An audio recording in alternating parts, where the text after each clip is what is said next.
পৌষ পার্বণ উপলক্ষে মা পিঠে পাঠিয়েছিল শান্তিপুর থেকে, তো সেই সঙ্গে মটরশুঁটির কচুরি বানানোর জন্য সমস্ত অ্যারেঞ্জমেন্টও দিয়ে দিয়েছে। ইচ্ছা ছিল মা নিজের হাতে বানিয়ে আমাদেরকে খাওয়াবে, কিন্তু সেটা তো সম্ভব নয়, আমরা তো এখন যেতে পারছি না। তো সেই জন্য যা কিছু লাগে সব কিছুই আমাদেরকে পাঠিয়ে দিয়েছে। তার মধ্যে এই দেখো মটরশুঁটির পুরটাও বানিয়ে দিয়েছে, সেই সঙ্গে কিন্তু ময়দা মেখে পর্যন্ত বানিয়ে দিয়েছে। এখন আমার কাজ শুধু লেচিগুলোকে গোল গোল করে তার মধ্যে ওই মটরশুঁটির পুরটা পুরে বেলে ভাজা। তো জয়ন্ত বলছিল লেচিগুলো একদম ছোট ছোট করে করবে, কিন্তু ভয় লাগছে যদি ফেটে যায়। তো মোটামুটি মিডিয়াম সাইজের করেছি। এর আগে না দু একবার মানে অন্য কিছু বানানোর চেষ্টা করেছিলাম, তো সেখানে আমি একদমই সাকসেস হতে পারিনি।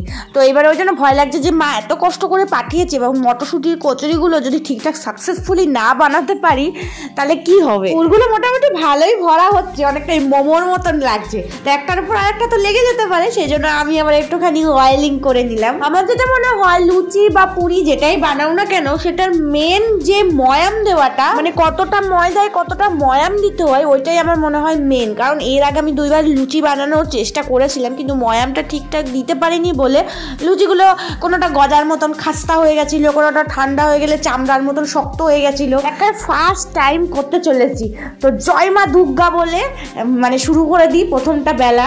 জানি না কি হবে, ভগবানের নাম জপ করছি শুধু, ভগবান যেন ফেটে না যায়। তো প্রথমটা খুবই সাবধানে বেলছি, না খুব একটা বেশি ফাটছে না, তবে টেরা বেড়া হয়ে যাচ্ছে, মানে গোল হচ্ছে না। তো না হোক, লুচি ফুললেই হলো আর সফট হলেই হলো, বাকি তো ছিঁড়েই খেতে হবে। টেরা বেঁকা হয়েই বা কি লাভ আছে। আর এমনিও বলে যে গোল রুটি বা গোল লুচি হলে নাকি বরকে সুন্দর দেখতে হয়। তো আমার অলরেডি বিয়ে হয়ে গেছে, সুতরাং এখন আর নতুন করে গোল হয় কি চৌকো হয় কি ত্রিকোণ হয় এগুলো আর আমার কিছু কাজে লাগবে না, কি বলো। ফার্স্ট অ্যাটেম্পটা ভালো হওয়ার পরে একটা কনফিডেন্স চলে এসেছে, তারপরের গুলো বেশ ইজিলি আমি করতে পারছি। আর এদিকে আমাদের হালুইকর চলে এসেছে, যিনি লুচিটা ভাজবে, আমি এখানে বেলে দেবো আর জয়ন্ত লুচিগুলো ভাজবে। এমনিতে আমার লুচি ভাজতে খুব ভালো লাগে, মানে আমার খুব মজা লাগে। আমার মনে হয় আমি লুচি খুব ভালো ফুলাতে পারি, কিন্তু এক্ষেত্রে জয়ন্ত যেহেতু বেলতে পারবে না, সেহেতু বেলার কাজটা আমাকে নিতে হলো। নাহলে আমার খুব ইচ্ছা ছিল যে লুচিগুলো ভাজি।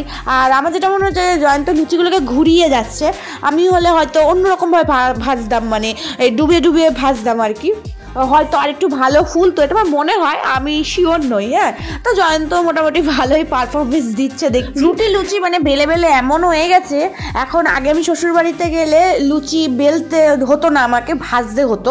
কিন্তু এখন হয়েছে কি, মানে আমি বেলতে তাড়াতে এখন সবাই আমাকে দেখি বেলতেই দেয়, বা শ্বশুরবাড়িতে গেলেও দেখি যে আমি রুটি বেলি আর আমার যে যা আছে সে রুটি ভাজে। মানে আমার এখন ওই ভাজার ডিপার্টমেন্টটাই ছাড়িয়ে দিয়েছে, কিন্তু আমার ভাজতেই বেশি ভালো লাগে।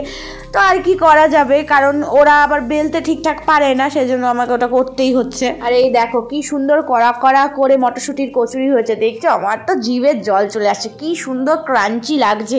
আর সব থেকে বড় কথা, আমি এরকম কড়া কড়া খেতে ভীষণ ভালোবাসি। দোকানের কেনা মটরশুঁটির কচুরি তো প্রচুর খাই, মানে সারা বছরই খাই, কিন্তু বাড়ির ভেজে খাওয়ার একটা আলাদাই টেস্ট। কারণ জয়ন্ত ভীষণ ভালো করে ভাজছে, মানে প্রত্যেকটা জায়গা ভালো মতন ভাজা হচ্ছে। দোকানে কি হয়, একদিকে ভাজা হয় একদিকে ভাজা হয় না, বা অল্প একটু পুর দিয়ে ছেড়ে দেয়।